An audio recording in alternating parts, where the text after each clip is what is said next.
Hey guys, this is QB Coach Jonah. Let's get into it. Tony Pollard had the franchise tag placed on him. Now, from the current roster perspective, I think this is the right move. Let Dalton Schultz leave. Pollard is the logical choice for this. However, I firmly believe that if you cut Zeke, I don't know, the moment you could, Tony Pollard signs a long-term deal. Because how much would you, as the should be starting back, want to stay in a place where the guy who shouldn't be ahead of you is still getting talked about by the owner and about how he wants to keep Zeke? He wants to make sure he stays with us. I, as Tony Pollard, would want to get out. I'd be a little upset that I can't leave. I don't want to be a place where they don't believe in me, and it feels like they've never believed in Tony, and as soon as they start to, he gets injured and they still won't commit. From the Cowboys' perspective, this feels like they're trying to prove to Tony Pollard that they're going to use him as a starting running back. They franchise tag him for this year. They'll prove that they're going to run the ball more with him, and then they sign the long-term deal after this year. More than likely, that's what's happening. Now, as far as our salary cap concerns go, we are, much worse off than we were a week ago. We were at around $7 million over the cap, and we are now at 16. The easiest way to get out of this, which is probably what they're going to do, is to simply restructure Dak. Immediately, we get $6 million under the cap. You don't really have to do anything else. Sign your rookies, do whatever. If you're wanting to re-sign anybody, or get a free agent, or trade for an expensive contract, that's not going to cut it. And likely what you're going to see is a Tyron Smith restructure and a Zeke renegotiation. There is no restructure.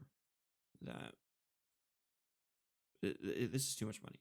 You restructure Zeke, almost no matter how you do it, it's ridiculous. They are going to renegotiate. If you had to ask me, I'm thinking about a $6 million total cap hit. Okay, that's what I'm assuming. Whether that's vet minimum and the rest of it is, and the rest of it's a bonus, I don't know. But that's what I'm assuming. So we'll do that for the first 2 years. I don't really care about the last 2 years for this right now. Okay, this is somewhere in the ballpark of what I think will happen. Now, $22 million, you can work with that. If you're trying to re-sign Anthony Brown, I think you can probably get him for a little cheaper than some other free agent corners. He's starting to get a little up there. He's 30 years old. I don't think Donovan Wilson will sign back. T.Y. Hilton would be a priority as well, just for depth. Same with Noah Brown. Say what you will about Noah Brown. People have been ragging on him. He is a wide receiver 5 or 6 that was forced to play wide receiver 3. And I thought he did fine. He wasn't great. I want an upgrade. But for being a depth piece, I think he's good. And we can't really afford to be just letting all our receivers go. Because as it stands right now, we have one. We have CeeDee Lamb. That's the only guy we have. Because Gallup was non-existent. And somehow, Jalen Tolbert was also non-existent. He was a healthy scratch. He wasn't even injured. It's not like he tore his ACL week 1, can't play the rest of the year. No, he was fine. coaches just didn't trust him. I don't know. He's Semi Fehoko, basically the same deal. I think he's a cut candidate, honestly. Um, so we still need receiver help. Whether you're using this cap space to go sign Odell, trade for DeAndre Hopkins, receivers are a huge need right now, as is linebacker. This is likely what's going to happen. I don't see them. They might make some cuts.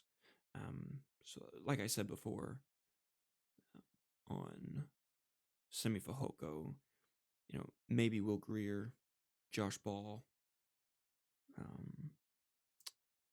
some of these lower down guys just to save a bit of money. I mean,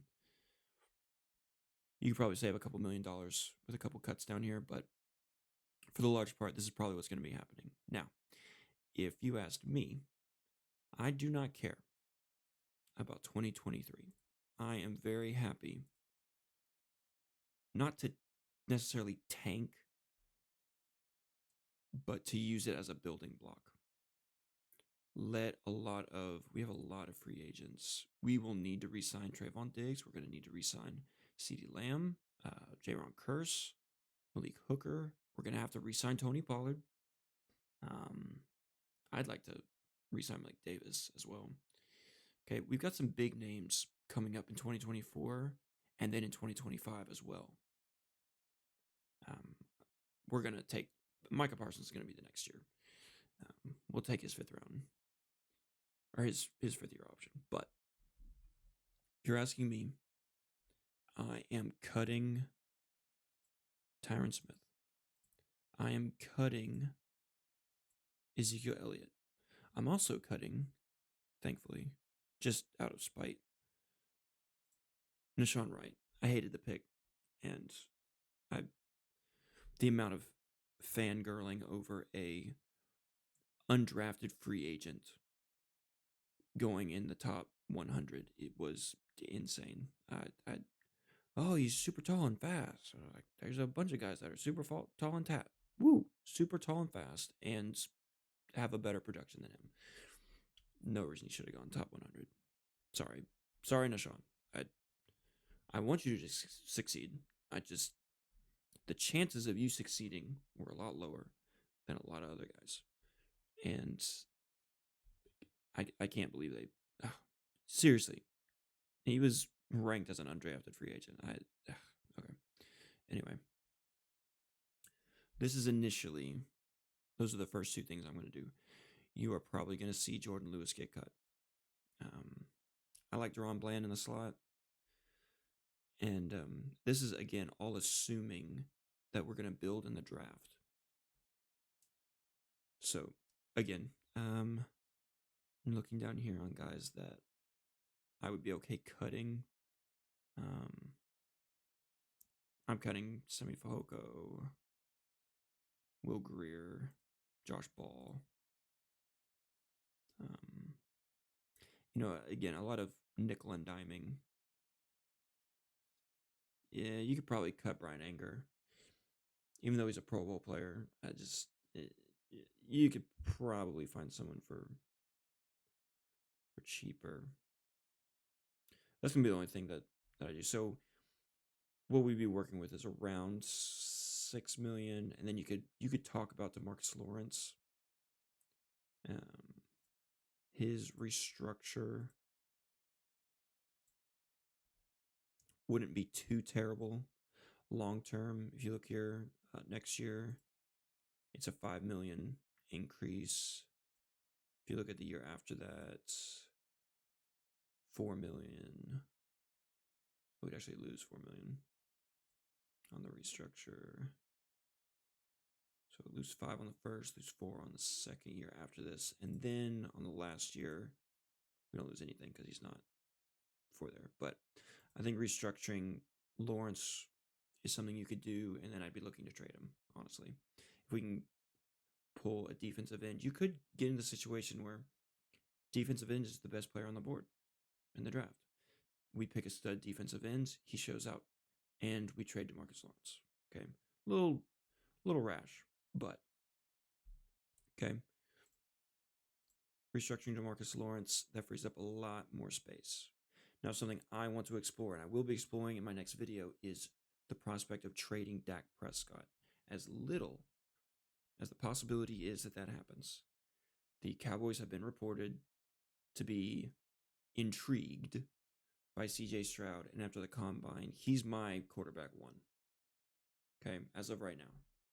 So if he's the same way for them, if they think that he is the guy, that he is polished enough, that he's good enough, and he falls to, let's say, he falls past the top 3, the Cowboys could be looking to trade up, and Dak Prescott would absolutely be involved in that trade. So stay tuned for that next video where I will be exploring that, and I'll see you guys next time.